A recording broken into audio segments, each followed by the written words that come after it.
Finity proudly present Parenting Podcast.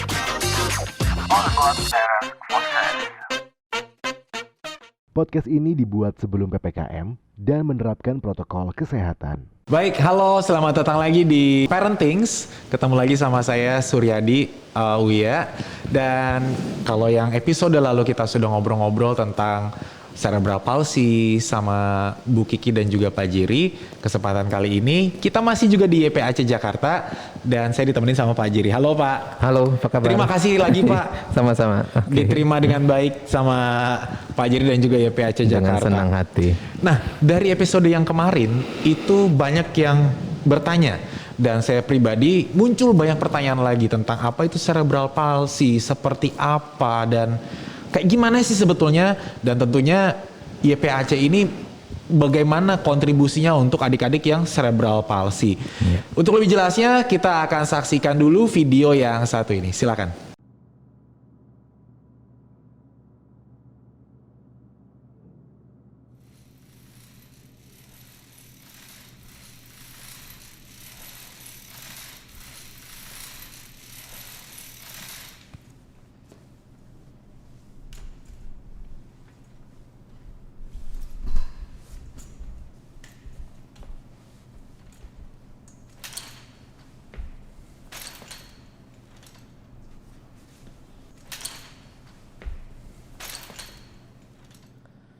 Hai, nama saya John. Di dalam kepala saya ada sedikit cedera sedang dalam kandungan, sehingga beberapa bagian dari tubuh saya tidak berfungsi dengan baik.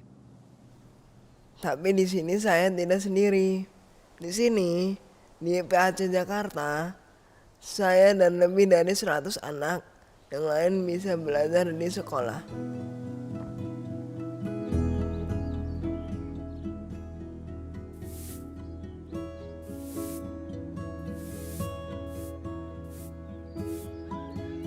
Ini taman kanak-kanak.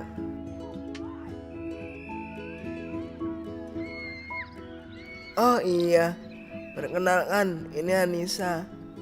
Dia senang menata mainannya. Dan ini SD, tempat di mana belajar menjadi lebih seru. Yang ibu tunjuk ini adalah apa ya? Siapa yang tunjuk tangannya? Tumbuhan yang batangnya yang tidak bercabang. Contohnya apa? Hafan dan Egi, si cerdas, yang dua-duanya tidak mau kalah, tapi mereka bersahabat. Oh, dan yang ini Bu Wiwin, guru SMP yang sangat sabar. Iya, Leo, selamat pagi. Ia mengajar kelas SMP LB, kelas khusus. Iya, dia benar-benar sabar. Maria pandai mengerjakan matematika. Juga ada Carlos yang gemar dengan elektro.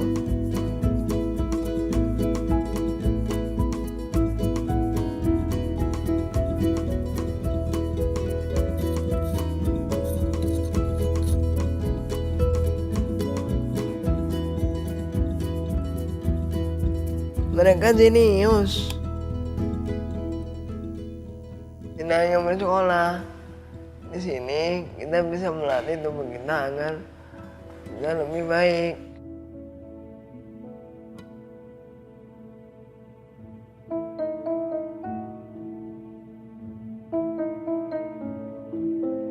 Ini Malvin, sedang latihan berjalan. Malvin melakukannya setiap hari. Dulu dia tidak semahir ini. Kak Agus yang mengajarkannya. Kalau Malvin butuh latihan pada otot kakinya dengan berjalan, maka yang Javin butuhkan adalah terapi berupa pijatan. Nah, ini Tegar sedang menjalani hidroterapi. Pak Muklis memberikan terapi untuk Tegar.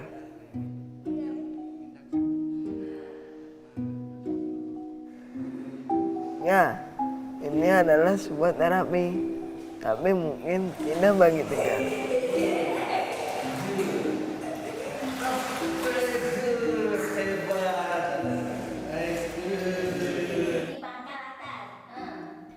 Ini Anissa sedang melakukan terapi bicara. Ia sudah cukup lancar. Kadang terlalu lancar.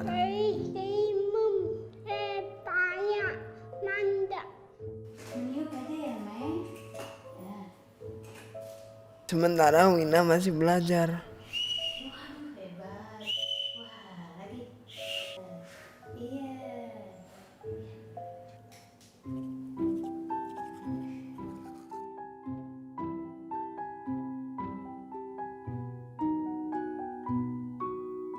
Agus butuh rangsangan untuk lebih aktif. Sedangkan Teddy butuh lebih tenang.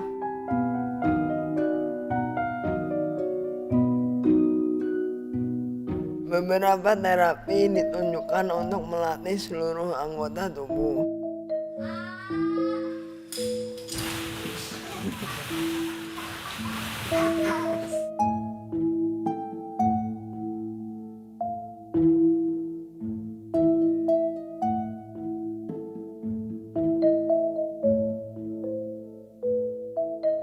Ya, sensori integrasi.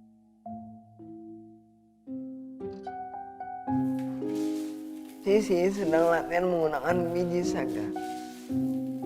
Teksturnya licin. Atau kadang menggunakan bola bergerigi. Teksturnya tajam. Ini dilakukan Sisi agar dapat merasakan. Ya, mungkin terkadang kita sibuk melatih banyak hal sampai lupa merasakan rasa. Ya, rasa.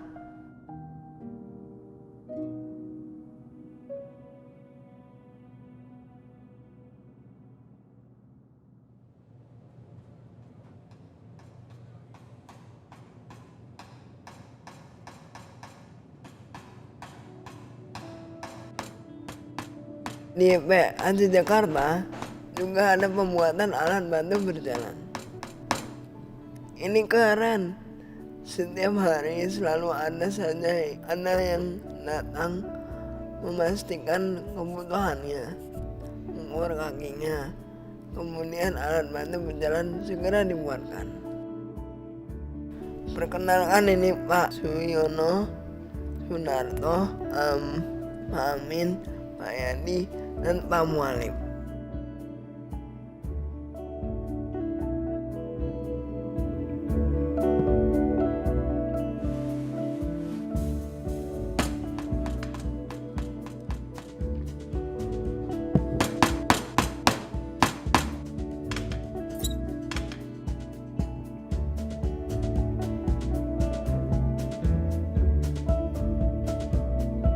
Mereka hebat.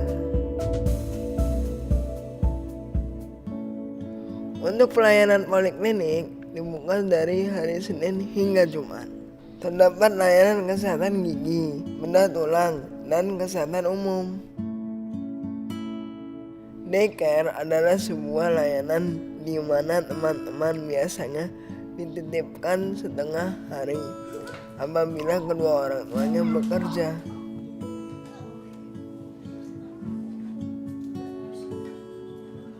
YPAC Jakarta juga menyediakan program unit kreatif agar teman-teman yang sudah lulus SMA bisa melanjutkan aktivitasnya dengan membuat berbagai macam kerajinan tangan yang tentunya dapat dijual.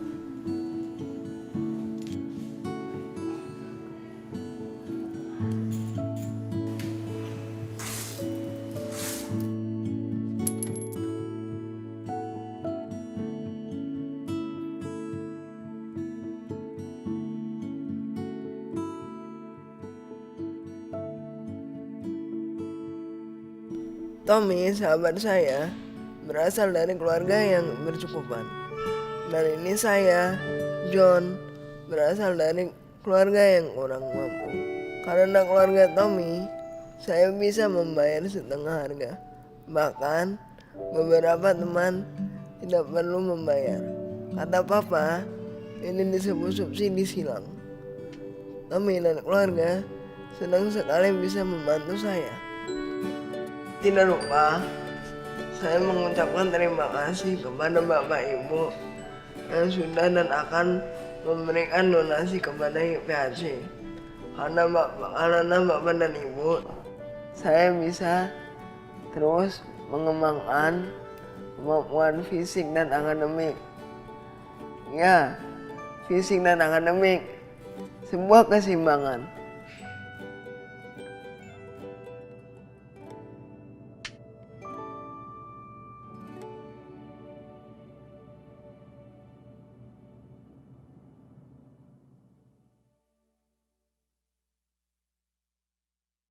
Itu tadi video dari YPHC Jakarta. Iya. Anget ya Pak nontonnya. Saya Terutama masih yang terakhir.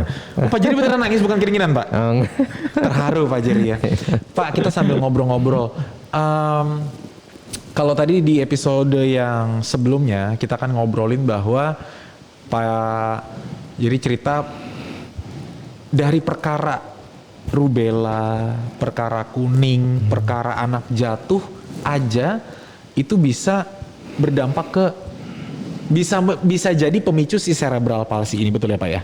Atau secondary dari itu bisa menyebabkan jadi cerebral palsy. Secondary dari Permasalahan yang brain injured tadi. Iya, back gitu. injured tadi. Iya. Dan itu tadi kita lihat cerebral palsy ya seperti itu kira-kira gitu ya. Iya. Tentu yang menarik perhatian adalah bagaimana cara kita menanggulangi atau deteksi dininya nih Pak. Kalau tadi kan memang itu penyebab-penyebabnya. Iya. Kemudian Pak Jerry juga sempat sebutkan bahwa ada koordinasi yang kurang oke dan lain sebagainya.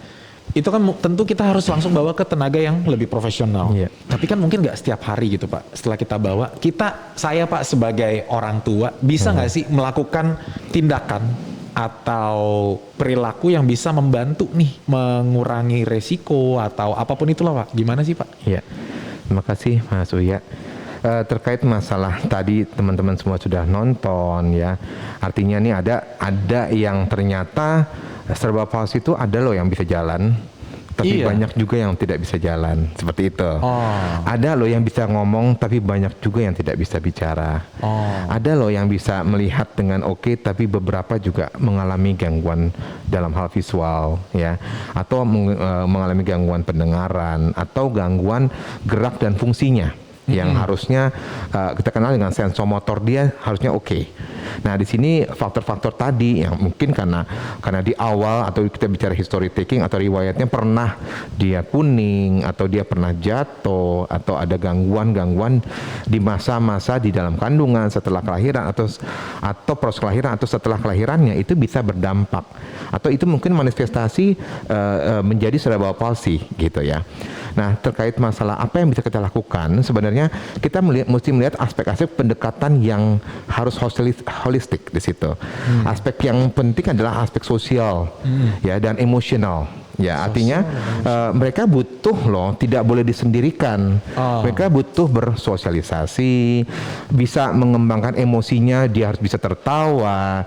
Boleh juga menangis, boleh nggak? Boleh juga menangis. Artinya itu membuat mereka lebih secure, ya. Kemudian bagaimana aspek yang lain? Aspek yang lain adalah masalah movement and touch. Bagaimana dia bergerak, tapi dia bisa merasakan sentuhan itu. Artinya yang paling mudah adalah untuk membedakan mana dingin, mana hangat. Artinya itu perlu adanya pembelajaran. Ya, tadi sudah lihat ya di sekolahan pun mungkin sudah ada diarahkan ke sana atau ada beberapa terapi seperti tadi sudah ada occupational therapy, ada speech therapy, ada fisioterapi. Sebenarnya itu memberikan stimulasi awal ke mereka bagi siswa atau klien kita atau anak-anak kita yang mungkin belum mendapatkan stimulasi itu. Nah, yang tidak dilakukan oleh orang tua apa? Memberikan stimulasi. Karena stimulasi everybody can do it. Bagaimana caranya Pak? Bisa melalui visual, bisa melalui auditori atau pendengaran, bisa melalui pengecapan bahasa bicara, bisa melalui sentuhan, bisa melalui gerakan untuk dia roll over, ya, balancing. Kemudian itu yang bisa kita kembangkan bahwa anak-anak ini boleh loh. Contohnya yang paling mudah, kenapa kok ada ayunan? Untuk apa sih ayunan tadi? Menstimulasi dia punya balance. Artinya biar dia nggak jatuh apa?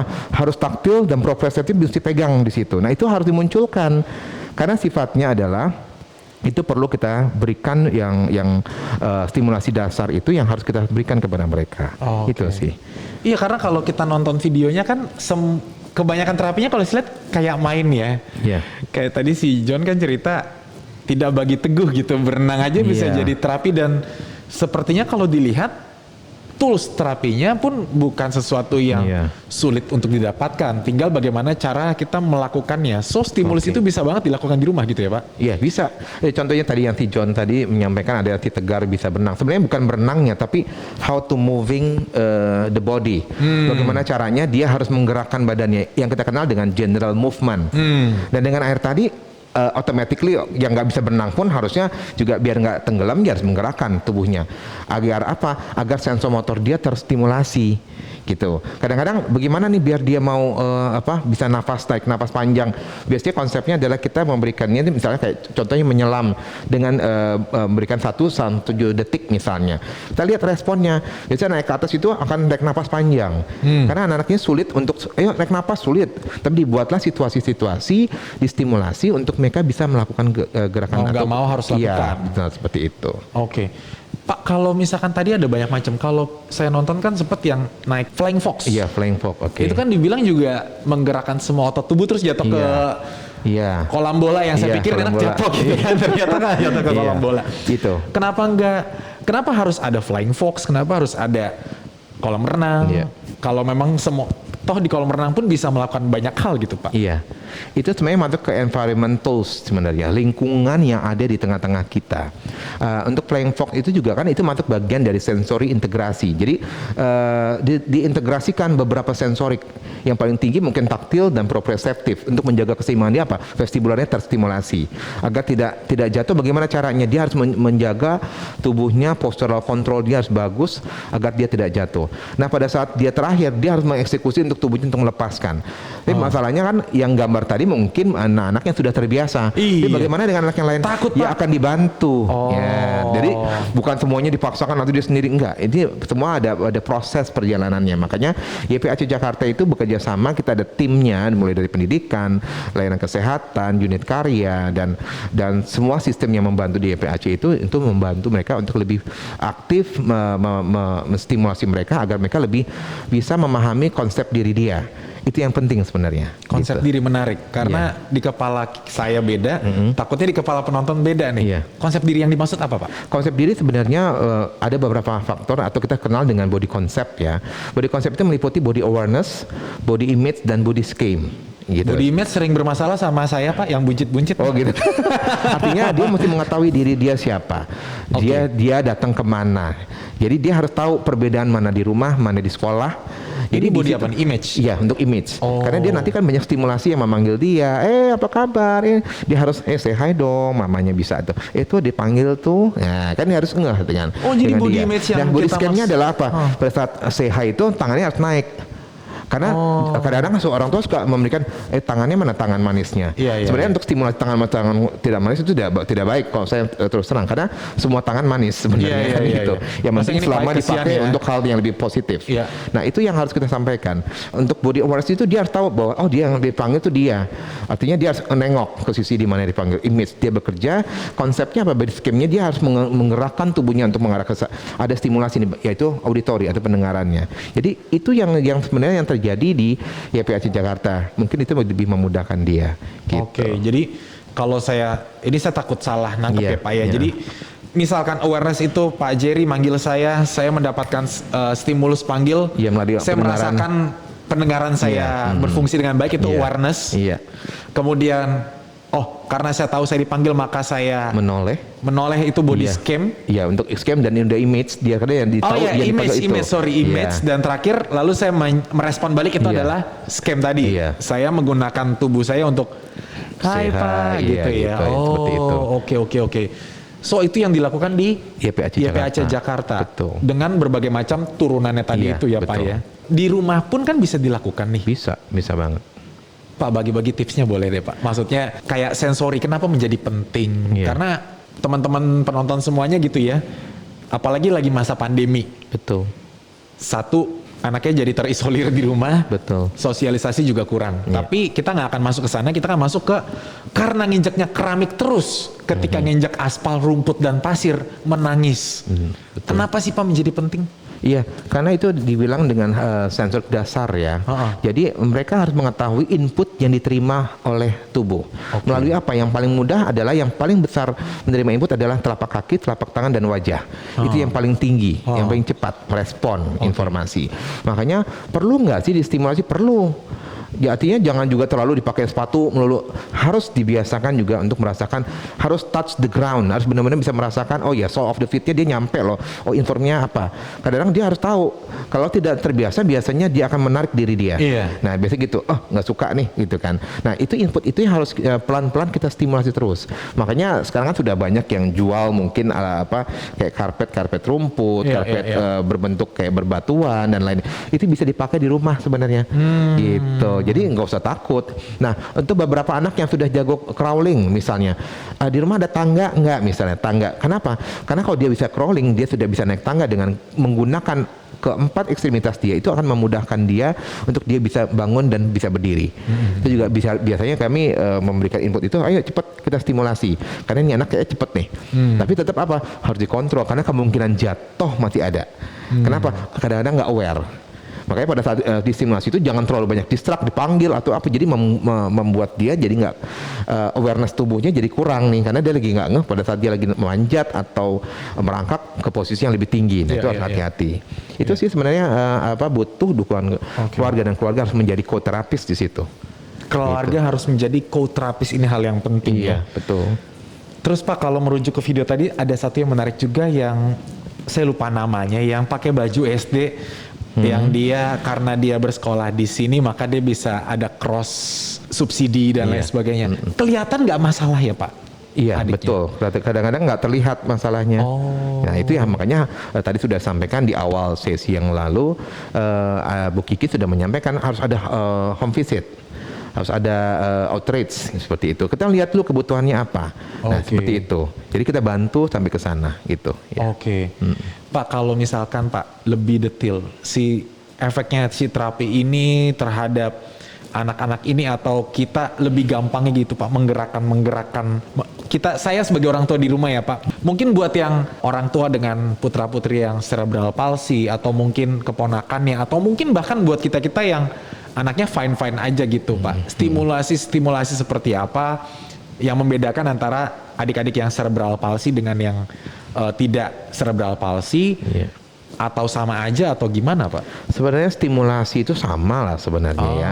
Artinya kebutuhan anak itu sama, hanya porsi yang membedakan gitu loh. Contohnya satu anak mungkin 5 suap dia kenyang, tapi beberapa anak ini harus 7 suap sampai 10 suap baru dia kenyang. Nah siapa yang tahu? Ya harusnya lingkungan itu harus lebih peka.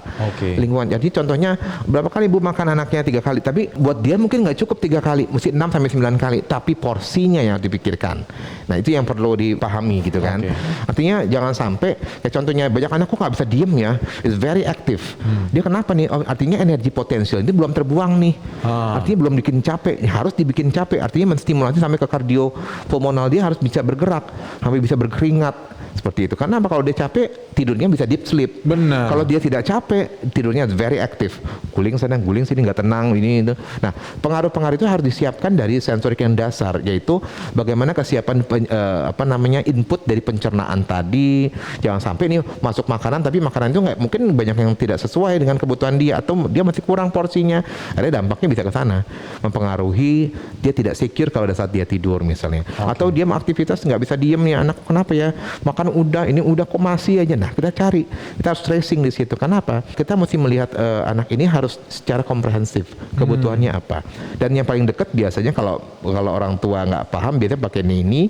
Ya kita tanya dengan neninya, karena neni yang lebih hari-hari dengan anak biasa gitu. Ya saya biasanya akan nge-switch ke neni. Gimana Mbak apanya? Gimana? Oh ya nanti kita bisa mencari. Oh jadi kebutuhan dia ini. Jadi memang tidak bisa cuma sekali doang untuk mendapatkan semua input atau informasi yang didapatkan dari si anak. Kadang-kadang kita butuh beberapa kali. Nah makanya program yang ada di YPAC itu adalah asesmen bersama, itu adalah untuk menggali potensi apa yang bisa kita kembangkan dengan membuat rekomendasi program apa yang sesuai untuk anak itu. Itu sih sebenarnya. Nah Pak, kalau lihat video tadi kan kebanyakan itu kan anak-anak dengan usia yang sudah TK, kemudian SD gitu ya Pak ya. Balita ada nggak Pak? Ada. Oh balita ada juga ya? Iya. Treatmentnya sama dengan yang tadi itu? atau ada perbedaan? Pasti ada perbedaan. Artinya kebutuhannya gini, kita harus mencari satu yang penting adalah masuk ke general impression. Bagaimana kemampuan dia awareness, alertness, awareness, kemudian bicara masa kognitif, motivasi dan emosi. Itu bisa dicek dulu awal. Kemudian cari kemampuan yang sudah ada sama dia, yang sudah dilaluinya. Kemudian cari juga baru kekurangannya. Jangan cari kekurangannya duluan. Cari juga kelebihannya dulu. Baru cari kekurangannya, istilahnya. Oh, ini ternyata kurangnya di sini aja nih, gitu. Atau kayak tadi sudah dibahas, ada yang mungkin hanya delay motorik saja, tapi ada juga yang global delay motoriknya. Ya, nggak hanya motorik, tapi gangguan bicara terganggu, kemampuan mendengar terganggu, sampai aktivitas sensomotornya terganggu. Nah, itu dilihat. Nah, dari situ kalau kami itu adalah harus mencari dulu dari level of function tadi. Di level mana sih dia? Apakah yang di primary sensory system tadi berhubungan dengan awareness tadi, body awareness? Apakah di sensomotor yang berhubungan dengan body movementnya, atau dia perseptual motor yang berhubungan dengan fungsinya, atau bicara masalah kognitif intelektual yang berhubungan dengan aktivitas dia. Nah, itu yang kita mesti cari sebenarnya. Artinya kadang-kadang kan kesannya nih nggak bisa apa-apa nih anak, ternyata tadi di video tadi banyak anak-anak itu yang tadinya seperti itu sekarang itu sudah jauh lebih bagus.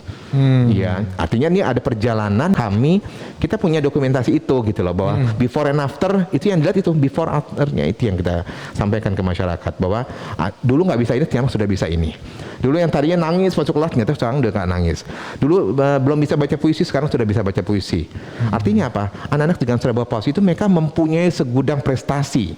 Nah, prestasi itu bisa memicu masyarakat bahwa anak-anak ini banyak loh yang memang sudah punya kemampuan seperti dia jago berhitung. Kayak tadi sudah ada informasi, ada teman kita tadi dia jago berhitung. Ada yang juga suka sains. Tapi artinya tidak semuanya, tapi ternyata cerebral palsy itu bisa kita empower sampai ke sana. Nah, itu yang harus diyakinkan kepada masyarakat atau orang tua. Jangan hopeless lah ya. Harus yakin. Kalau saya gitu ya, harus ayo yakin dong, karena pikiran ucapan adalah doa. Gitu. Jadi please berikan yang terbaik untuk anak-anak kita. Tapi jangan mencari, jangan lihat hasil, tapi hargailah proses mereka. Karena memang nggak mudah. Apalagi kami kayak guru, para terapis, atau tim dokter, atau psikolog, atau OP dan lainnya itu semuanya kita saling berintegrasi, saling bekerja sama di sini yang sudah terkomprehensif dengan asesmen bersama tadi. Iya, karena yang bikin orang tua hopeless tuh karena ekspektasi orang tua itu sendiri. Ya nggak sih Pak? Maksudnya saya kepengen anak saya itu ini loh sebetulnya, padahal kenyataannya anak kita demikian gitu. Kalau memang sayang ya kita sayangi betul-betul gitu, kira-kira ya Pak ya? Iya, betul sekali. Kalau treatmentnya sudah, anak adik-adik dari balita juga sudah bisa. Ada juga ternyata di sini kalau Pak misalkan nih ada yang terlambat, anggaplah kan kalau tadi Pak Jerry cerita sedini mungkin, Bu Kiki juga demikian, sedini mungkin. Mungkin kan di masyarakat atau kita pada umumnya juga tidak teredukasi sebegitunya. Ada juga mungkin yang nggak serutin itu ke dokter, atau mungkin juga karena ini hal kecil jadi ya udahlah begitu, emang nanti gede juga bisa, kalimat-kalimat nanti juga bisa. Itu kan kadang-kadang membuat kita kelewatan momen krusial untuk kita bisa do something buat adik-adik ini.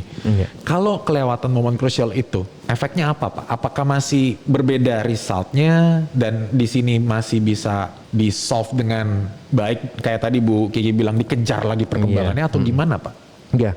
Artinya setiap mereka datang itu pertama tetap kita evaluasi, kita asesmen ulang. Even mereka sudah melakukan mungkin di tempat lain misalnya seperti itu. Dan kita tetap mencari potensi. Kita menggali potensi dengan melibatkan multi profesi. Ya, karena kembali lagi untuk bicara masalah anak-anak dengan disabilitas ini tidak bisa bekerja sendiri. Kita harus engagement dengan semua lintas profesi untuk memikirkan bagaimana sih, apa sih yang bisa kita kejar seperti itu. Artinya kalau dia let's say di level paling bawah ya, atau dikenal dengan very high support atau primary sensory system dia terganggu ya. Tapi bagaimana dengan dia punya breathing? Dia masih bisa bernafas nggak? Artinya kita empower, jangan sampai mengganggu pernafasannya seperti itu. Artinya dia bisa berguling nggak? Kalau belum bisa, kita stimulasi sampai dia mau berguling. Tapi artinya proses yang kita hargai. Kadang-kadang mungkin ya namanya orang tua kan berharap cepat. Kok nggak lama banget udah sekian tahun. Artinya kalau ditungguin memang agak lama ya. Tapi karena kami biasanya selalu kerjasama dengan orang tua. Ayo di rumah dilakukan nggak home program kami itu dikerjakan nggak? Nah itu kadang-kadang ya butuh controlling juga dari kita gitu ya. Dan biasanya orang tua itu akan sungkan kalau kita juga sering bertanya, sering memonitor apa yang dilakukan. Contohnya sering misal kalau ke mall misalnya. Oke lah, karena saat ini kan agak susah untuk ke mall. Tapi kalau yang pada saat belum COVID kan masih banyak, diajak nggak mereka ke sana? Karena itu butuh kebutuhan itu juga penting buat mereka. Diajak, dulu saya punya pasien, saya ajak ke salah satu tempat playground itu, ternyata dia sangat, yang tadinya dia diem, ternyata ke situ dia lebih ekspresif. Nah ekspresif tadi membantu dia untuk lebih baik lagi dalam hal performa. At least dengan keterbatasan dia. Tapi kita hargai. Kenapa dibandingkan tuh anak diem aja? Harusnya lebih semangat kan, itu sih tugas kita sebenarnya. Tapi Pak, adik-adik dengan cerebral palsy ini sebetulnya bisa, kalau tadi kan kita ngomongin banyak di motorik, kemudian fungsi motorik, body awareness, lebih ke physical. Kalau ke psychologicalnya Pak, maksudnya apakah adik-adik dengan cerebral palsy ini sebetulnya ya otaknya tuh, bukan otaknya gimana ya, cara berpikirnya sama aja sama kita. Mereka bisa merasakan apa yang kita rasakan. Kalau di level paling atas ya. Oke, gitu jadi aja. Kembali lagi ke level-level tadi itu juga. Betul. Ada juga yang memang, ini ada juga yang memang nggak sebegitu pekanya gitu ya Pak ya? Ada. Gitu. Jadi artinya sih yang tadi sampaikan tadi, saya sangat senang sekali artinya libatkan keluarga. Biasanya pada saat perubahan hormonal terjadi, perubahan emosi biasanya akan ikut, dan itu dipengaruhi oleh impulse control ya. Kalau kita bilang kalau di level paling atas atau di level kognitif intelektual itu kontrol impulsnya gimana sih, impuls kontrolnya gimana sih? Apakah dia sensitif, apakah lebih pede atau tidak? Contohnya pada saat anak-anak yang masuk ke teenagers atau sudah masuk remaja atau ada fase pubertas, biasanya emotional respon akan muncul. Ya gitu. Gimana Contohnya tuh, Mbak? Kalau malu dengan lawan jenis, gitu? tersipu-sipu, ada. Atau terlalu emosional. Kalau dia ketemu dia senang sekali, sampai kayak muncul kayak shakingnya. Saking dia senangnya dia ini banget sampai badannya tambah kaku misalnya seperti itu. Jadi, artinya kita mesti melihat, si ini begini. Nah itu harus dievaluasi, tiap-tiap orang itu berbeda-beda. Respon anaknya itu berbeda. Artinya kita harus lebih peka, dia sudah masuk tahapan kemana. Kalau memang tahapannya sudah bicara, dia sudah bisa thinking dengan situasi yang ada, walaupun sederhana, tapi itu sudah lumayan dibandingkan dia tidak sama sekali. Artinya nih, walaupun dia tidak bisa menyampaikan secara verbal, tapi gestur itu menunjukkan seperti itu. Jadi kita harus peka melihat semua aspek pada anak itu. Jadi misalnya dia nggak suka, tapi dia pada saat ngelirik kita dia ketawa, dia suka ya dipanggil namanya. Jadi artinya itu dibutuhkan di rumah juga harus dilakukan ya Bu ya. Jangan hanya masuk kamar selesai gitu loh. Libatkan kegiatan keluarga itu dilibatkan.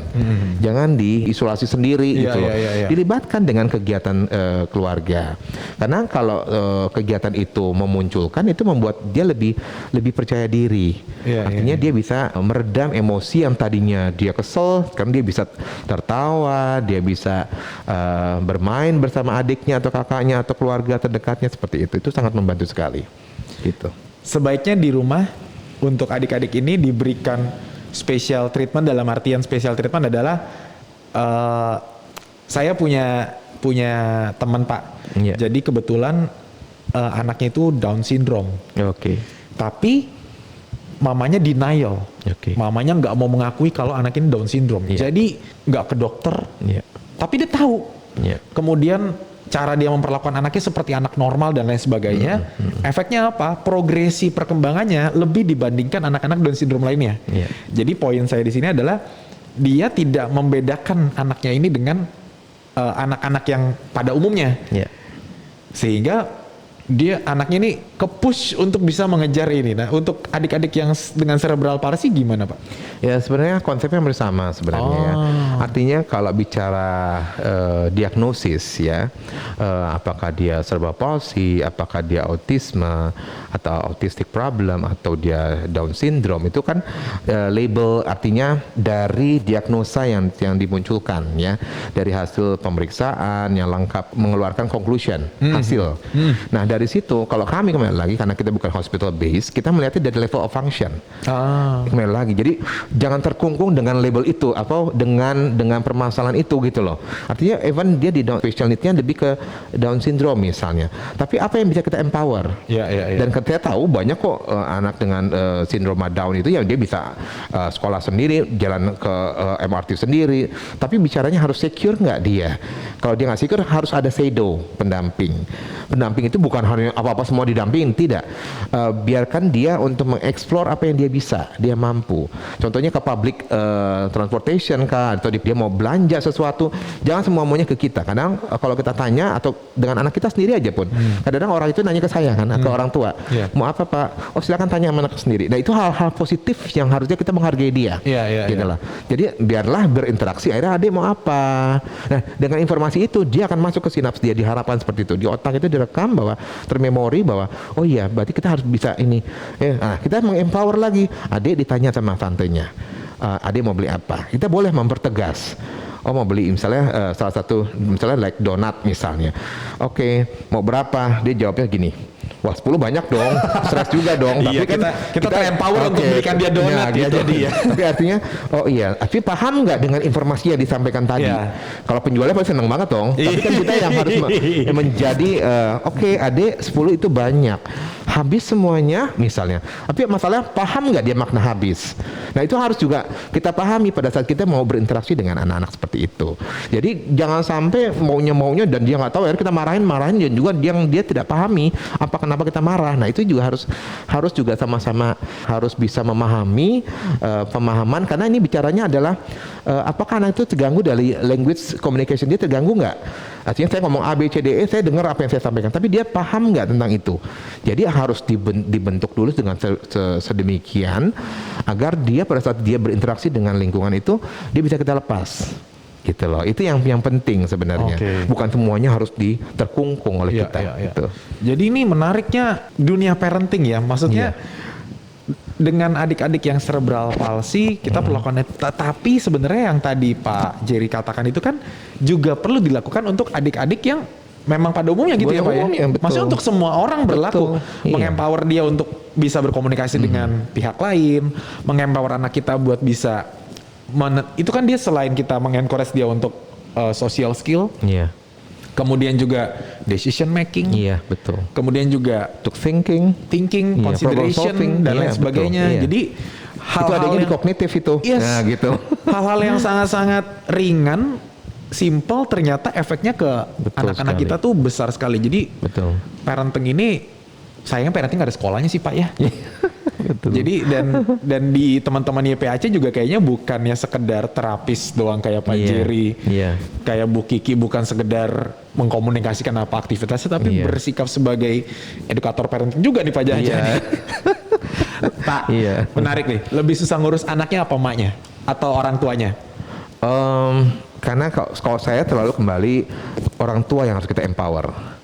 Tetap kalau saya ada apa-apa salahkan dulu kita. Kalau saya gitu, salahkan dulu kita, karena environment ini jangan bicara personal.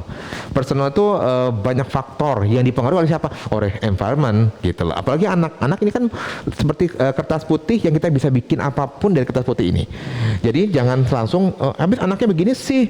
Habis ini, artinya gini, mereka belum seusia kita, tapi kita pernah seusia mereka.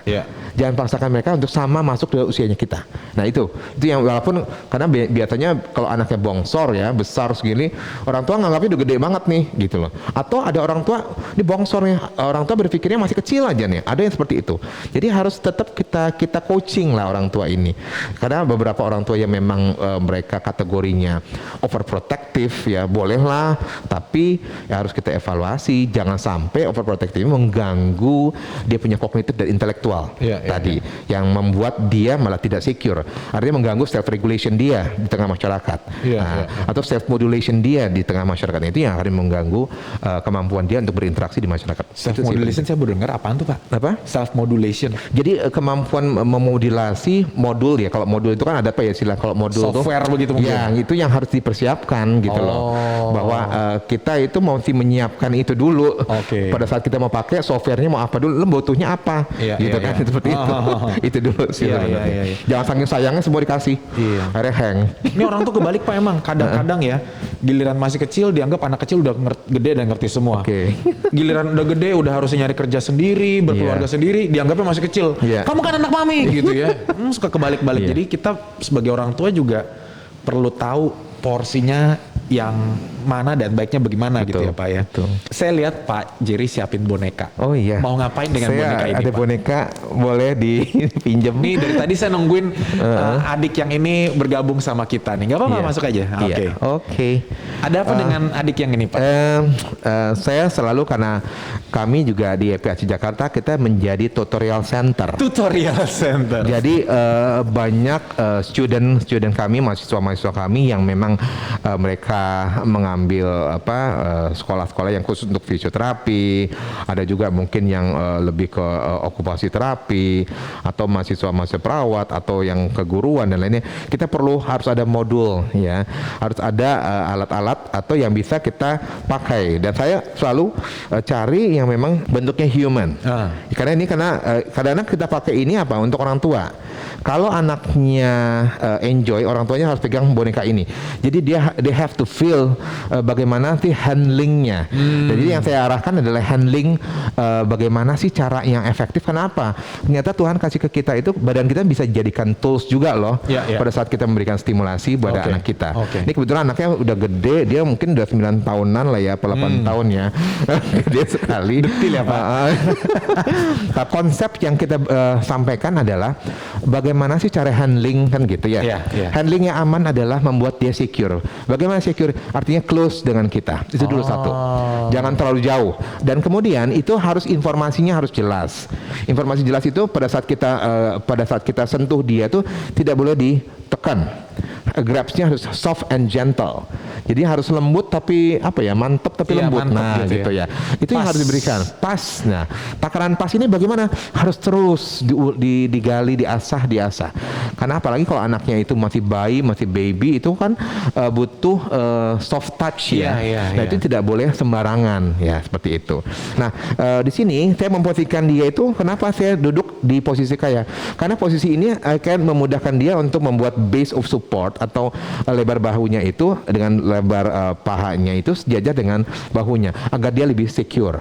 Jadi kalau terlalu sempit biasanya akan terlalu membuat dia terisolated. Nah, itu yang harus kita perhatikan. Tidak boleh membuat pasien ini malah ke kita itu malah maunya ke kita, nggak berani untuk tampil di depan. Nah, itu harus kita sampaikan. Informasi jelas itu dari mana? Dari sentuhan kita. Ya, sentuhan itu membuat dia lebih merasa safe. Jadi usahakan dia safe. Kalau anaknya masih mungil, bisa kita gerakan soft, perlahan, ya, gerakan ke kiri dan ke kanan. Artinya sampai kita yang bergerak, bukan anak ini yang digerak-gerakin. Beda, informasinya berbeda. Ya, yang kita berikan adalah kita yang menggerakkan. Kita gerakan. Ini akan membuat dia lebih secure. Makanya posisi aman adalah posisi dengan membuka seperti ini. Apalagi kalau anaknya itu sudah di tahapan dia bisa berduduk. Kalau belum duduk bagaimana? Jangan diposisikan posisi yang belum sesuai dengan usia perkembangannya. Contohnya, tapi umur setahun, tapi dia kemampuannya seperti anak 1-2 bulan. Boleh nggak? Boleh, karena tahapannya harusnya sudah bisa itu. Hanya ada beberapa hal yang perlu diperhatikan. Dia harus lebih secure, karena umur segitu dia belum secure. Buat posisi yang nyaman. Itu saya mau potong sedikit Pak. Boleh. Kalau duduknya U-shape begini tadi Pak, jadi katakan. Ini kan anaknya perempuan Pak. Ini saya nanya sedikit lebih detail ya Pak. Kalau laki-laki kan kita ada alat vital. Kena itu sakit nggak sih Pak? Enggak, kan umumnya mereka sudah safe ya, kan beberapa dari mereka tuh banyak. Jadi yang memang duduk ya Pak ya? Duduk. Bukan berdiri tapi begitu ya? Bukan. Jadi lebih aman, apalagi beberapa dari mereka ada beberapa yang menggunakan diapers.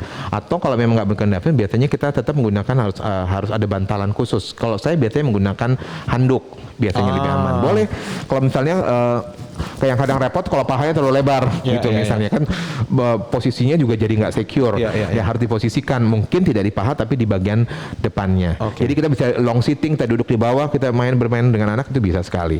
Gitu seperti itu Ini sih. kita yang- ngomongin handling orang tua dan anak gitu ya. Iya, Maksudnya kalau di YPAC sendiri seperti ini juga nggak Pak? Iya, kita tergantung kebutuhannya. Sesuai dengan ada isu gender nggak Pak? Maksudnya apakah Pak Jerry adik-adik cerebral palsy kita perlu ada opening dulu gitu, Iya. permisi ya, ada Iya. yang ada Nah, itu harus. Oh. Artinya gini, kita menghargai mereka. Apalagi kalau memang sudah masuk ke pubertas. Nah, kita harus hati-hati pada saat kita melakukan touching. Biasanya ada yang mereka lebih senang dengan lawan jenis.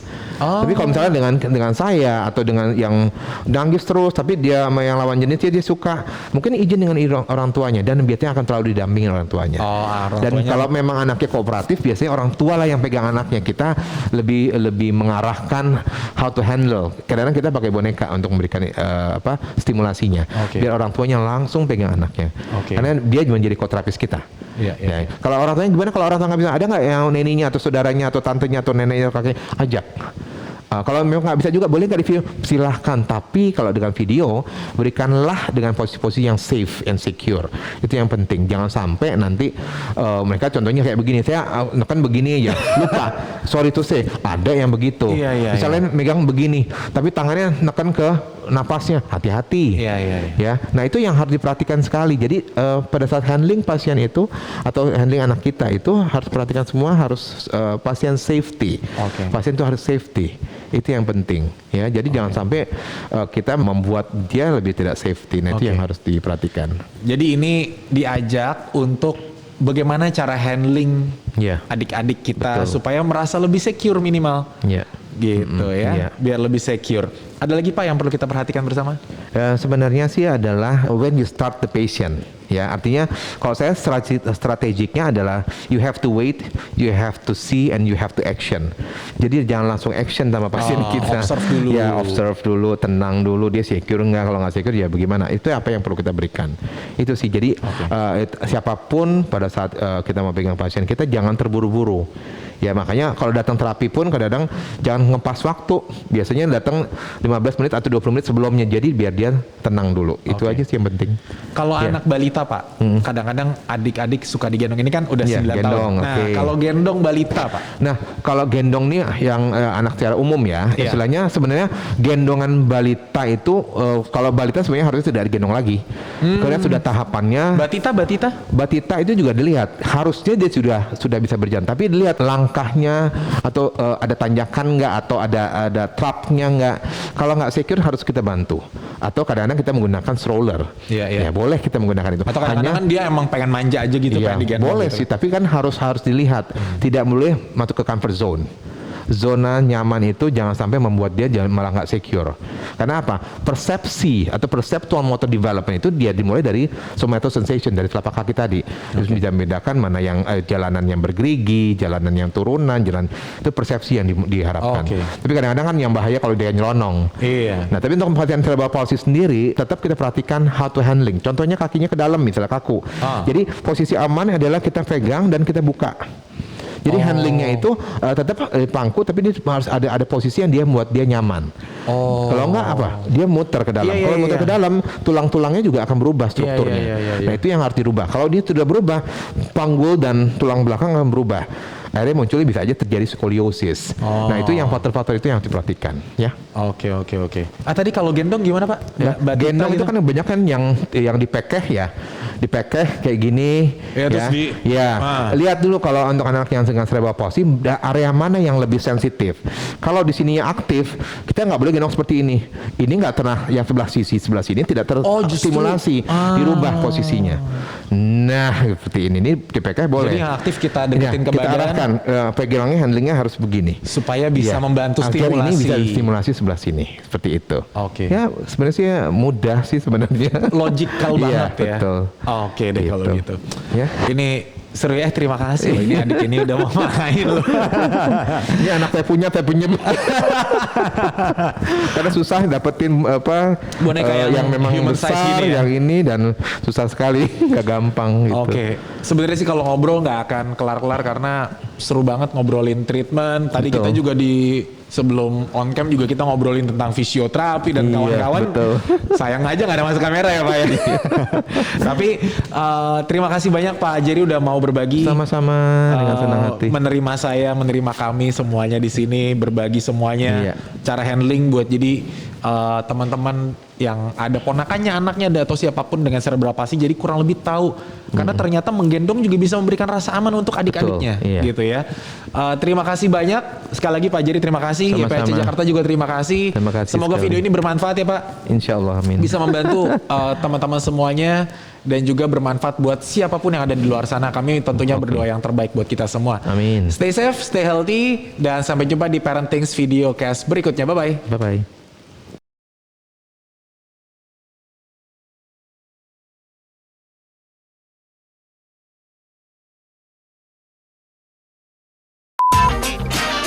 Parenting's Podcast. All About Parents Podcast.